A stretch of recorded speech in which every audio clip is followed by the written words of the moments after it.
साथियों नमस्कार, मैं अलबेला सर आपके बीच में जो हमारी सीरीज चल रही है विकास और वृद्धि पर प्रश्नों की, उसको लेकर के आपके बीच में हाजिर हूँ। दोस्तों, पिछले प्रश्नों पर काफ़ी अच्छे कमेंट आए थे और आपको कमेंट करने के लिए जिस चीज़ पर बोला जाता है उस चीज़ पे आप कमेंट नहीं करते कि आप क्या करते हो। नमस्ते, गुड मॉर्निंग, ये तो सब साथ में हो जाता है, एक बार हो जाता है। सब उठते ही अपने माता पिता को पैर छू लीजिएगा, अपने इष्ट देव अल्लाह आदि का स्तुति कर लीजिए, उसमें ही आपका पूरा दिन एकदम सफल हो जाता है। बार बार नमस्ते, गुड मॉर्निंग, हेलो सर ऐसा करने से कुछ नहीं होता है। एक बार आप जब भी उड़ते हो, धरती माता के धोख लगा करके अपने माता पिता की स्तुति करके दिन की शुरुआत कीजिएगा। सभी काम निश्चित रूप से आप अपने साथियों की स्तुति कीजिएगा जो आपको सफल बनाने में सहयोग करते हैं, तो आपका काम पूरे दिन का अच्छी तरीके से संपन्न होगा। मैं अलबेला सर आज के प्रश्नों की सीरीज इसी आशा के साथ में शुरू कर रहा हूं कि अधिक सफल रहेगी ये सीरीज प्रश्नों की, और आप ज़्यादा से ज़्यादा शेयर और लाइक करोगे। अपने कलम अपनी आवाज़ के माध्यम से इन प्रश्नों की सीरीज आपके लिए तब तक आती रहेगी जब तक रीट की परीक्षा नहीं होगी। आपके बीच में थ्योरी के टॉपिक्स भी आएंगे। तो दोस्तों, मैं शुरू करता हूँ। पहला प्रश्न थोड़ा सा नीचे लेने की कोशिश कर रहा हूँ मैं प्रश्न को। शरीर के केंद्रीय भाग से परिधीय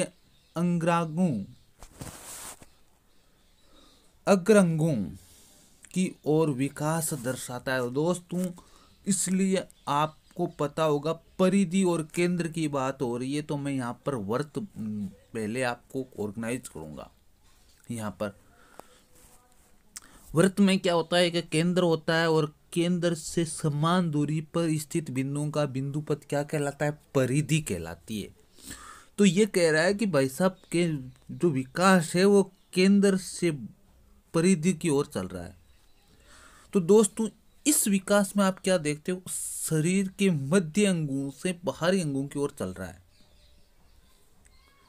तो विकास की दर्शाता है। परिधीय या अग्रांगों की ओर विकास दर्शाता है केंद्रीय भाग से। तो केंद्रीय भाग से ऐसे देख लो, ऐसे लिख, मतलब अंदर से बाहर। और जो विकास की जो अंदर से बाहर वाली दिशा होती है उसको बोलते हैं हम प्रोक्सीमोडिस्टल। तो प्रोक्सीमोडिस्टल नाम कहाँ दिखाई दे रहा है? मध्य बाह्य। देखो बीच में आ रहा है ना, तो मध्य बाह्य विकास सिद्धांत को। तो कौन सा उत्तर सही होगा? मध्य बाह्य विकास सिद्धांत को। तो कौन सा होगा? मध्य बाह्य, जिसको हम प्रोक्सीमोडिस्टल, जिसको केंद्रोधोमुखी मध्यस्थ बाह्य विकास आदि नामों से भी जानते हैं। विकास की दो दिशाएं होती है। तो दोस्तों, इस तरीके से आपको ये प्रश्न समझ में आ गया होगा। मध्य बाह्य, जिसको हम केंद्रीय भाग से परिधीय अग्रांगों की ओर विकास दर्शाता है, मध्य बाह्य विकास के सिद्धांतों को या मध्य बाह्य विकास के दिशा को दर्शाता है। तो दोस्तों, चलो हम अगले प्रश्न की ओर बढ़ते हैं। बिना किसी देरी के हम आगे कोशिश करते हैं प्रश्न को समझने की।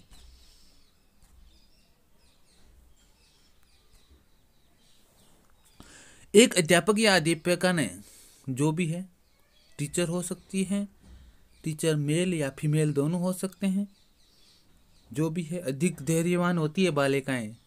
दोस्तों, जो बालिकाएं टीचर बनती है, इसका पीछे कारण ये है कि महिलाएं पुरुषों की तुलना में अधिक धैर्यवान या धीरज वाली होती है और प्राइमरी कक्षाओं को अधिक अच्छे से टैकल करती है। तो एक अध्यापिका, यहाँ पर देखना, बहुत अधिक जेंडर संवेदनशीलता का जो मुद्दा चल रहा है, जो लिंग सामाजिकता को लेकर के आज विवाद चल रहा है शिक्षा मनोविज्ञान में, उसकी बात दोनों में कह दिया।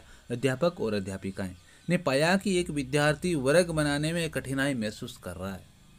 भाई साहब, इसको स्क्वायर बनाने में क्या आ रही है? वर्ग एक रेक्टेंगल होता है, आयत होता है, विशेष प्रकार का आयत होता है, जिसकी चारों भुजाएं बराबर होती है। आपने कभी देखा होगा। वर्ग बनाने में कठिनाई अनुभव करता है, और अनुमान लगाया कि वह हीरे का चित्र बनाने में भी कठिनाई अनुभव करेगा। तो दोस्तों इसके अंदर क्या है, उसको सरल चीज नहीं आ रही है तो जटिल चीज नहीं आएगी। हीरे की संरचना के बारे में आपने जब कार्बन के अपरूप पढ़े होंगे तो पढ़ा होगा कि अष्टफलक की संरचना होती है, फलक होते हैं, इसमें वर्ग क्या होते हैं, व्यवस्थित क्रम में सजाए जाते हैं।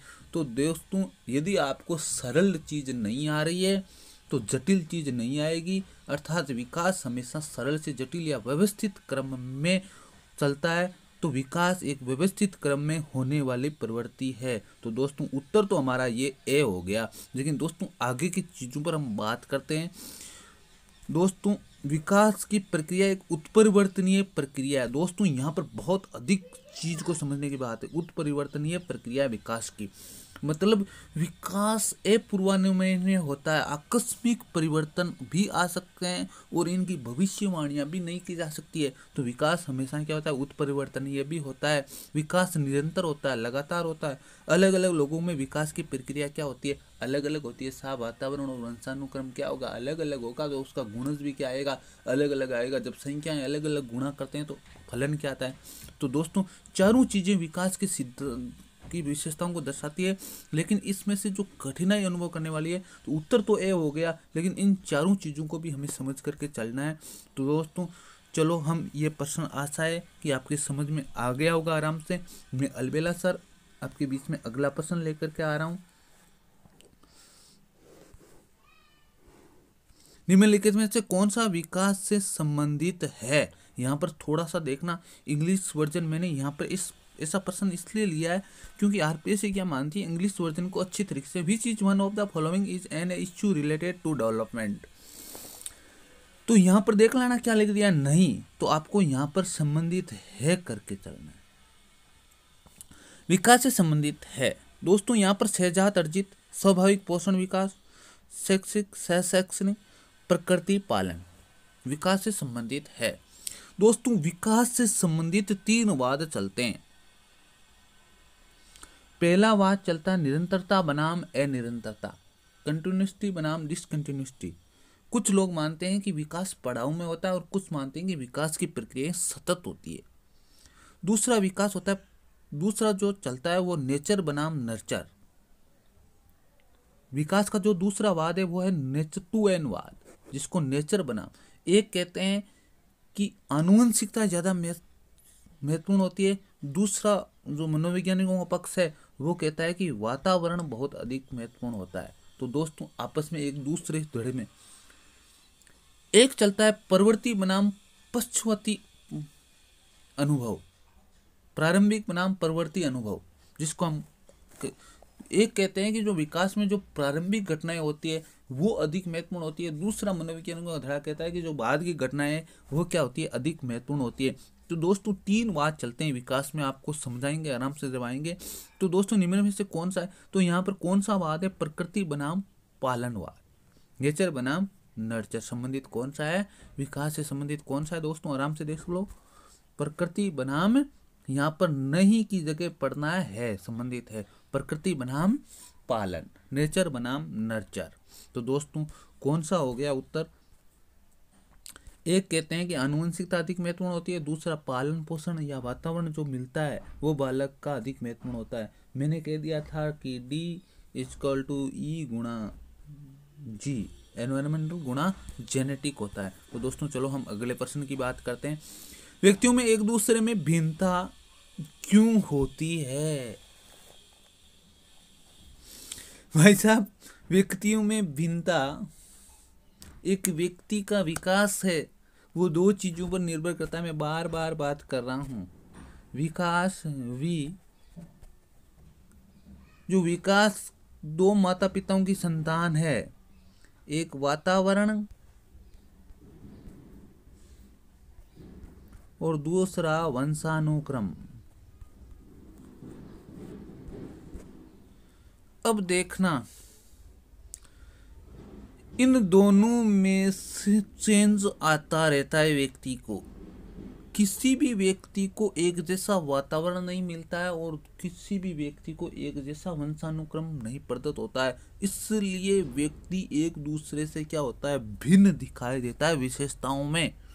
मैंने कहा था ना कि प्रत्येक शिक्षार्थी क्या होता है, विशिष्ट होता है। इसका कारण ये है कि उसका वातावरण अलग होगा और उसका वंशानुक्रम भी क्या होगा, अलग होगा। कुछ बच्चों में वातावरण एक जैसा हो सकता है, लेकिन वंशानुक्रम में चेंज आने के कारण से वो विशिष्ट विद्यार्थी बन जाते हैं, जिससे वो एक दूसरे से क्या दिखाई देते हैं, पृथक देखते हैं। तो वंशानुक्रम एवं वातावरण के बीच अन्योन्य क्रिया होती है। जब व्यक्ति बनता है वो वातावरण और वंशानुक्रम से बनता है, और जब वातावरण और वंशानुक्रम के बीच में एक जटिल प्रक्रिया से एक व्यक्ति का विकास संभव होता है, जिसके कारण से व्यक्ति में व्यक्तिगत भिन्नताएं होती है। इस अन्योन्य क्रिया को समझने के लिए आज भी मनोवैज्ञानिकों में बहुत बड़ा अध्ययन चल रहा है। कुछ लोग कहते हैं कि वातावरण अधिक महत्वपूर्ण है, कुछ कहते हैं कि वंशानुक्रम। अपनी अपनी जगह से आप दोनों ही अधिक है, क्योंकि माता की जरूरत होती है तो पिता की भी जरूरत होती है। वैसे ही विकास के दो माता पिता है। तो दोस्तों अलग बात करते हैं। चलो हम वातावरण और वंशानुक्रम हो गया हमारा। चलो अगली बात करते हैं। शिक्षण का विकासात्मक परिप्रेक्ष्य शिक्षकों की ये मांग करता है। दोस्तों बहुत अच्छा प्रश्न है, सीडीपी का सबसे अच्छा प्रश्न। ऐसा प्रश्न एक न एक आपको प्रश्न पत्र में मिलेगा। इसमें से कौन सा मतलब बालकों के अनुकूलित है? सीडीपी चाइल्ड सेंटर पेडागोजी का समर्थन करता है। कौन सा कथन? 4 कथन आप 5 दिए होंगे, इसमें से कौन सा सीडीपी से संबंधित होगा?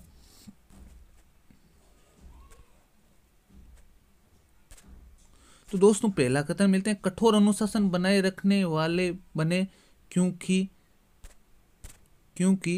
अक्सर प्रयोग जांच करते हैं। बच्चे अक्सर प्रयोग या जांच करते हैं। तो मैंने कहा कि स्ट्रिक्ट डिसिप्लिन कभी भी नहीं होना चाहिए। विकासात्मक कारकों के ज्ञान के अनुसार अनुदेशन युक्तियां को अनुकूलन करे। विकासात्मक अवस्था वाले बच्चों के साथ समान रूप से व्यवहार करें। विभिन्न विकासात्मक अवस्था वाले बच्चों के साथ समान रूप से व्यवहार करें।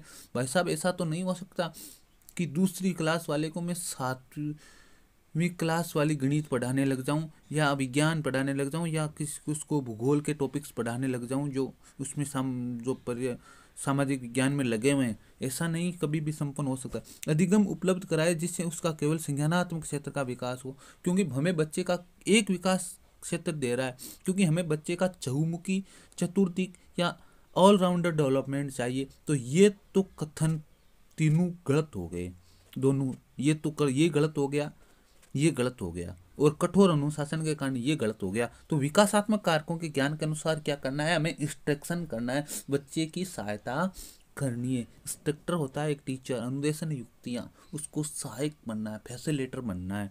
विकासात्मक कारकों कि बच्चा किस समय किस विकास के मोड में और उसको क्या डोज चाहिए, ऐसा ज्ञान टीचर को होना चाहिए। तो हमारा उत्तर हो गया बी दोस्तों।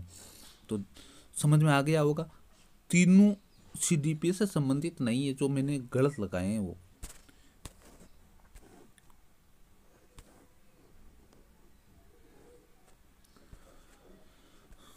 अब दोस्तों अगला प्रश्न लेते हैं हम। प्रकृति पोषण विवाद में प्रकृति क्या है? मैंने कहा था कि प्रकृति किसको दर्शाती है? आनुवंशिकता को दर्शाती है। जैविकीय विशिष्टताएं या वंशानुक्रम सूचनाएं जो जीन क्या करते हैं, एक पीढ़ी से दूसरी पीढ़ी में ले जाते हैं, उसको प्रकृति दर्शाती है। जबकि पोषण उसका भौतिक और आसपास का वातावरण होता है जिसमें वह पलता बढ़ता है। नेचर जेनेटिक होता है, जबकि नर्चर क्या होता है? वातावरण या एनवायरमेंटल होता है। तो दोस्तों जैविकीय विशिष्टताएं या वंशानुक्रम सूचनाएं क्या कहलाती है? प्रकृति को दर्शाती है। ये एक वाद है, प्रकृति बनाम पोषण। अच्छी तरीके से समझाएंगे, प्रकृति बनाम पोषण के कारण ही वंशानुक्रम के नियम आते हैं। अच्छे प्रश्न पूछे गए हैं। जब बच्चा जन्मता है, यमज, समयमज आदि अनेक प्रकार के प्रश्न यहाँ पर रीट में उठाए जाते हैं। जब हम चर्चा करेंगे वंशानुक्रम और वातावरण की भूमिका के विकास में, तब आपको अच्छी तरीके से समझा जाएगा। लेकिन दोस्तों यहाँ पर ध्यान रखना, प्रकृति किसका द्योतक है? आनुवंशिकता का या वंशानुक्रम पैटर्न का द्योतक है। जबकि पोषण किसका है? वातावरण, जो बालक को जन्म के बाद या जन्म से पूर्व क्या उसकी धात्री को मिलता है, गर्भवती महिला को जो मिलता है वो पोषण कहलाता है। तो दोस्तों अधिक अच्छी तरीके से आपके समझ में आ गया होगा। मानव बुद्धि और विकास की समझ शिक्षक को योग्य बनाती है। तो दोस्तों चलो हम मानव बुद्धि और विकास की समझ, क्योंकि प्रत्येक बच्चे के विकास की समझ हमें होनी चाहिए, जिसके कारण से हम उसके लिए अलग अलग प्रकार की अनुदेशन युक्तियों का प्रयोग कर सकें, जिससे बालक का सर्वांगीण विकास संभव हो सके। तो दोस्तों चलो हम पढ़ते हैं कौन कौन से सही है, कौन कौन से। विविध शिक्षार्थियों के शिक्षण के बारे में स्पष्टीकरण, शिक्षार्थियों को ये बताने कि उसके जीवन में कैसे सुधार कर सकते हैं। निष्पक्ष रूप से शिक्षण अभ्यास और शिक्षण के समय शिक्षार्थियों के संवेगों पर नियंत्रण। तो दोस्तों संवेगों के नियंत्रण तो एक पक्ष पर जोर दे रहा है। निष्पक्ष रूप से शिक्षण अभ्यास तो निष्पक्ष रूप से तो होता ही है। शिक्षार्थियों को यह बताने कि जीवन में कैसे सुधार लाया जा सकता है। विविध शिक्षार्थियों के शिक्षण के बारे में स्पष्टता लाने।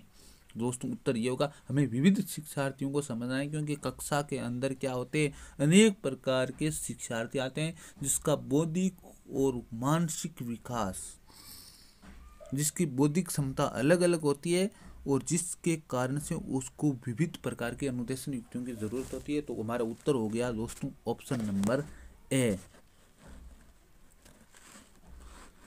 चलो दोस्तों अगले प्रश्न की ओर बढ़ते हैं। निम्नलिखित में से कौन सा एक मुख्य रूप से आनुवंशिकता से संबंधित है। दोस्तों मैंने दो चीजों की बात की थी और दो चीजों की बात कहने के साथ में मैंने एक बहुत अच्छी तरीके से समझाया था कि एक विकास को प्रभावित करने वाला सबसे बड़ा कारक है वातावरण और दूसरा है आनुवंशिकता। तो आनुवंशिकता से संबंधित, मुख्य रूप से आनुवंशिकता से संबंधित है समकक्ष व्यक्तियों के समूह के प्रति अभिव्यक्ति। ये तो सामाजिक वातावरण हो गया। चिंतन प्रारूप, चिंतन जैसा वातावरण मिलेगा वैसा करेगा, सामाजिक गतिविधियों में व्यक्त है, ये समझ।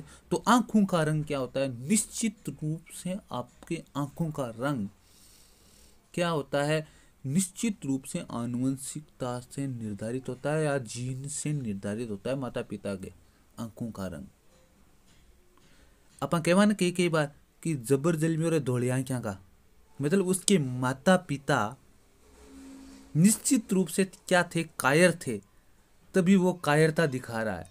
तो आप भी अपने माता पिता को कभी भी लज्जित मत करना। इस परीक्षा की दृष्टि से हो चाहे सामाजिक काम की दृष्टि से हो, आप लज्जित मत करना। जो आपके माता पिता इतनी मेहनत करके आपको परीक्षा की तैयारी के लिए समय दे रहे हैं, तो आप इसको निश्चित रूप से लज्जित नहीं करोगे। आप इस चैनल को शेयर एंड सब्सक्राइब करोगे और अधिकतम इस चैनल में आपकी अपनी भागीदारी बढ़ाओगे, ये आशा है मेरी। नहीं आशा ही नहीं, मुझे पूर्ण विश्वास है कि आपको वीडियो बहुत अच्छा लगेगा, क्योंकि दोस्तों जितनी अधिक परिपक्वता से साइकोलॉजी में पढ़ा रहा हूँ, उतनी अधिक परिपक्वता से साइकोलॉजी किसी भी चैनल पर आपको नहीं पढ़ाई जाएगी। यह निश्चित रूप से आप ध्यान रखना। बाकी बहुत तरीके के लोग आएंगे, नाचने वाले, गाने वाले, सब तरीके के लोग आपको मिलेंगे, लेकिन दोस्तों एक अच्छी सामग्री देने वाले इस YouTube पर 4 या 5 टीचर ही मिलेंगे आपको ऑल ओवर इंडिया में। तो दोस्तों अच्छी बात समझ में आई होगी। तो दोस्तों ये थे प्रश्न, जितने भी प्रश्न सरल हुए आपसे और मेरे से, निश्चित रूप से आपके बीच में जल्द ही मैं ब्लैक बोर्ड या आजकल तो चलो वाइट बोर्ड हो गया है, बीपी या बीबी, डब्ल्यूबी या बीबी, तो मुझे तो अच्छा तो बीबी लगता है, लेकिन डब्ल्यूबी पर आना पड़ेगा दोस्तों, क्योंकि ज़माना भी अभी बीबी का नहीं रहा है। तो अभी आपको भी क्या करना है, बीबी को भूल करके डब्ल्यूबी पर ध्यान देना है। तो वाइट बोर्ड पर ध्यान देना है दोस्तों। निश्चित रूप से आपके सामने अगले वीडियो में मैं डब्ल्यूबी पर आऊँगा, वाइट बोर्ड पे आऊँगा, कैमरे पे सामने आऊँगा। तो आप निश्चित रूप से लाइक और शेयर करोगे। तो धन्यवाद दोस्तों। आपको वीडियो कैसा लगा? सभी जो छात्र और छात्राएं इस चैनल पर मनोविज्ञान की तैयारी करने के लिए जुड़े हुए हैं, वो निश्चित रूप से अपनी सक्रियता इस चैनल पर बढ़ा दें। आपके लिए एक भी टॉपिक छोड़ा नहीं जाएगा और ऐसा अधिकतम मैटर आपको दिया जाएगा जिससे आप पेपर को आसानी से क्रैक कर सको। दोस्तों मैं बहुत अधिक प्रशंसा करता हूँ हमारे साथी अध्यापक रामोतार जी शेषमा का, जिसने इतनी मेहनत से वीडियो को एडिट करके फिर आपके लिए हाजिर करते हैं। तो दोस्तों ऐसे अध्यापकों से वास्तव में आने वाले समय में भी अध्यापक मिलते रहेंगे राजस्थान को, और सरकारी स्कूलों या विद्यालयों के अंदर इसी तरीके की बच्चों की किलकारियाँ गूंजती रहेगी। तो दोस्तों, इसी आशा और इसी विश्वास से मैं आपसे विदा लेता हूँ। मैं अलबेला सर पुनः आपका आभार करता हूँ कि वीडियो देखा आपने और वीडियो को ध्यान से समझा। सभी प्रश्न आपने नोट किए होंगे। धन्यवाद दोस्तों।